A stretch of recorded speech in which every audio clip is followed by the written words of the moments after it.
क्या दिल्ली में बात नहीं बनी? नहीं, देखिए, मैं और भी विषय को लेके गया था और भी चीज़ें था, लेकिन अब जिस तरीके से जो घटना हुआ इस पे भी चर्चा हुआ। हमने भी प्रयास किया कि जो हो रहा वो गलत हो रहा है, ऐसा नहीं होना चाहिए और हमारी सीट जो है हमें लौटाया जाए। तो उस पर कह सकते हैं कि सही बात नहीं हुआ और इसके लिए हम लोग मजबूती से हमने पहले ही निर्णय ले लिया था कि वहाँ पे चुनाव लड़ेंगे और कोई किसी को अगर मेरे को चाहिए तो प्यार से मांग सकता है। आप 4 महीना से लगातार आप वीआईपी पार्टी निशा समाज को या मुझे कह रहे हैं तो मतलब पूरे निशा समाज को कह रहे हैं, आप टारगेट करके बेइज्जत करके आप हमारे घर में नहीं घुस सकते।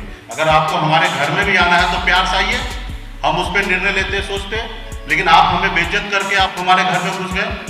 आप इस तरीके का भाषा का प्रयोग किया जा रहा है उनके पार्टी के लोग, जो हमें उचित नहीं होगा बोलना।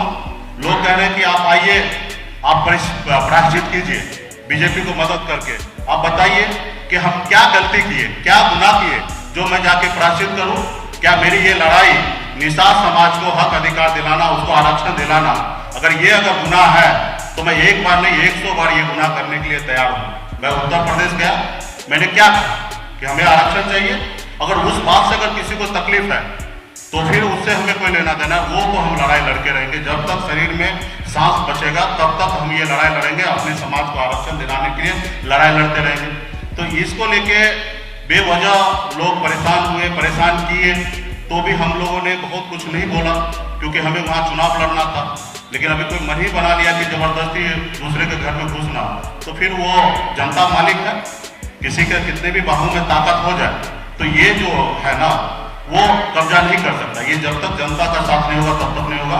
तो मजबूती से हम लोग वहाँ पे चुनाव लड़ेंगे और जीतेंगे।